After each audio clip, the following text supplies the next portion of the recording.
Welcome दोस्तों, आज हम बनाने जा रहे हैं ह्यूमन डाइजेस्टिव सिस्टम का डायग्राम। सबसे पहले आपको बीच में एक लाइन ड्रॉ करनी है इस तरह से। ये लाइन हम इसलिए ड्रॉ कर रहे हैं ताकि हमारा डायग्राम सिमेट्रिकल बने। इस तरह से आपको कुछ रफ मार्किंग्स लगानी है डायग्राम के आसपास। दोनों साइड सिमेट्रिकल होना चाहिए। यहाँ से हम 3.5 सेंटीमीटर की दूरी पे दोनों ही साइड डॉट लगाएंगे इस तरह से, और 1 सेंटीमीटर और आगे एक और डॉट लगाएंगे। ये जो अंदर वाला डॉट है 3.5 सेंटीमीटर में, वहां तक हमारे हाथों की लेंथ जानी चाहिए। सबसे पहले हम हेड ड्रॉ करेंगे। इस तरह से आपको हेड ड्रॉ करना है। नोज के लिए आपको इस तरह से कर्व बनाना है। उसके बाद हम माउथ बनाएंगे, लिप्स बनाएंगे, उसके बाद हम चिन बनाएंगे, देन नेक बनाएंगे, और पीछे से भी इसी तरह से हमको कर्व बनाते हुए नेक का शेप ड्रॉ कर देना है। ध्यान रहे कि आपका कर्व प्रॉपर बनना चाहिए। इसके बाद हम हल्का सा इस तरह से लाइन बनाएंगे नीचे की ओर, फिर हम हल्की सी इसको लाइन को टिल्ट कर देंगे हल्का सा ऊपर की ओर। फिर हमने जहाँ पे डॉट लगाया था वहां तक हमको लाइन को ले जाना है, और फिर इसको नीचे की तरफ हैंड्स का स्ट्रक्चर ड्रॉ करना है। आप पेंसिल से शेप को प्रॉपर दीजिएगा। हो सके तो कर्व जो आपके बनते हैं सभी वो अच्छे बनने चाहिए, स्ट्रेट लाइन नहीं बननी चाहिए यहाँ पे। इस तरह से हमने दोनों हैंड ड्रॉ किए। इसके बाद हम ट्रंक का एरिया बनाएंगे। फिर हम इस लाइन को कर्व करते हुए नीचे की ओर लेके जाएंगे दोनों ही तरफ से।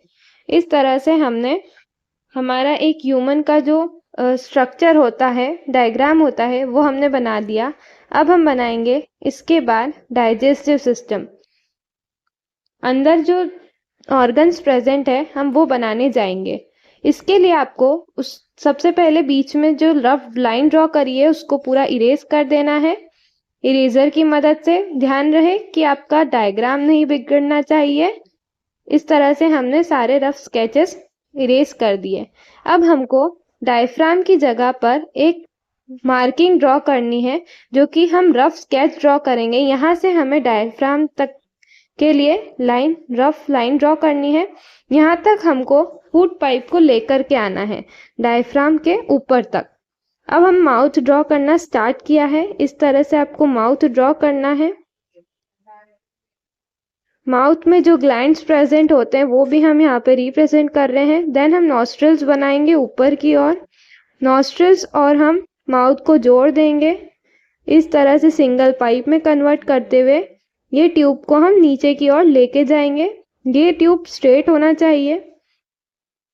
फिर हमको स्टमक बनाना है इस पाइप से जोड़ते हुए। स्टमक आप ध्यान रहे कि आपको राइट हैंड साइड में बनाना है और लेफ्ट साइड में लिवर बनेगा।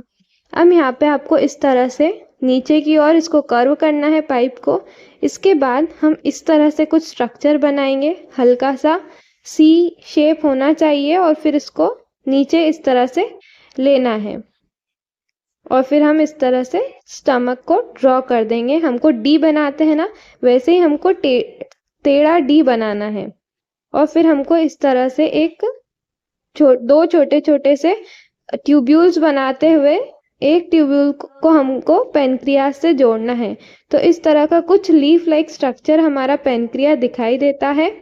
इसके बाद हमको क्या करना है कि हमको स्मॉल इंटेस्टाइन तक इसको एक्सटेंड करना है इस ट्यूब को। इसको हम एलिमेंट्री कैनाल बोलते हैं। ये एलिमेंट्री कैनाल जो है माउथ से स्टार्ट होता है और एनस पे खत्म होता है। अब हमने यहाँ पे लिवर भी बना दिया। लिवर ट्रायंगुलर स्ट्रक्चर है। इसके बाद हम गाल ब्लैडर बनाएंगे। इस तरह से आपको कुछ छोटा सा स्ट्रक्चर बनाना है जिसे हम गॉल ब्लैडर बोलते हैं, जिसमें हम बाइल डक्ट भी बनाएंगे। इस तरह से हमने यहाँ पे हमारा स्टमक और लीवर बना दिया। अब हम ये जो एलिमेंट्री कैनाल है इसमें हम फर्दर बनाएंगे सबसे पहले लार्ज इंटेस्टाइन। इस तरह से हमको बाहर जो होता है वो लार्ज इंटेस्टाइन बनाना है। इस तरह से आपको बनाते हुए लार्ज इंटेस्टाइन बनाना है। अब अपेंडिक्स बनाएंगे। अपेंडिक्स बनाने के बाद इसको लार्ज इंटेस्टाइन की अंदर वाली लेयर को हम कंप्लीट करेंगे। इस तरह से हमने लार्ज इंटेस्टाइन को चारों तरफ से बनाना है। ध्यान रहे कि आपको दोनों ही तरफ से जोड़ना नहीं है। इस तरह से हम रेक्टम बनाएंगे बीच में रेक्टम हमारा कंप्लीट हुआ। और फिर हमें ये जो हमने एक ट्यूब छोड़ा है लार्ज इंटेस्टाइन से, यहाँ से हमको स्मॉल इंटेस्टाइन की पाइप्स बनाना है, या फिर हम बोल सकते हैं ट्यूब्यूल्स बनाना है।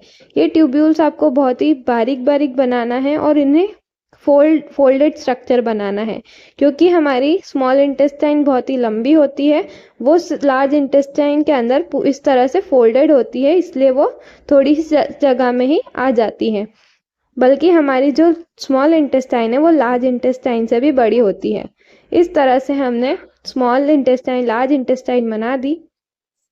अब हम हमारे डायग्राम को करेंगे लेबल। लेबलिंग से पहले आपको ध्यान रखना है कि आप डायफ्राम बनाना ना भूलें। इस तरह से हमने डायफ्राम बना लिया। अब हम करते हैं हमारी लेबलिंग स्टार्ट। सबसे पहले हम ऊपर से लेबलिंग करना स्टार्ट करेंगे। सबसे पहले हम नेजल कैविटी को लेबल करेंगे। इसके बाद हम लेबल करेंगे mouth, buccal cavity, oesophagus, stomach, pancreas, small intestine. Then हम लेबल करेंगे रेक्टम। रेक्टम के बाद आता है एनस। अब हम लेफ्ट साइड वाली लेबलिंग को करेंगे, जिसमें हम सबसे लास्ट से स्टार्ट करेंगे अपेंडिक्स से। अपेंडिक्स के बाद लेबल करेंगे हम लार्ज इंटेस्टाइन को। ये लार्ज इंटेस्टाइन भी 3 पार्ट में डिवाइड होता है, ascending colon, descending colon and transverse colon. ये 3 टाइप्स होते हैं हमारे लार्ज इंटेस्टाइन के, बट हम यहाँ पे सिर्फ लार्ज इंटेस्टाइन ही लेबल कर रहे हैं। इसके बाद हम लेबल करेंगे हमारा बाइल डक्ट को। बाइल डक्ट के बाद हम लेबल करेंगे गाल ब्लैडर को। गाल ब्लैडर के बाद हम लेबल करेंगे लिवर को। ध्यान रहे आपको बहुत ही ध्यान से लेबलिंग करनी है। जिस पॉइंट पे जो चीज़ है वहीं पे आप लेबल करें। अब हम लास्ट में डायफ्राम को लेबल करेंगे और उसके बाद हम लेबल करेंगे हमारा जो टंग है उसको। माउथ, बकल कैविटी या फिर माउथ कैविटी के नीचे होती है टंग। तो हमने ये हमारी लेबलिंग कंप्लीट कर दी। आई होप ये डायग्राम आपके लिए बहुत हेल्पफुल हुआ होगा। अगर आपको इस डायग्राम से हेल्प मिली तो इस वीडियो को लाइक कर दीजिए। चैनल को अभी तक सब्सक्राइब नहीं किया है तो सब्सक्राइब कर दीजिए। और भी जितने भी डायग्राम है बायोलॉजी से रिलेटेड वो सारे ही मेरे चैनल पे अपलोडेड है, आप जाकर के प्लेलिस्ट चेक कर सकते हैं। Okay, thank you so much.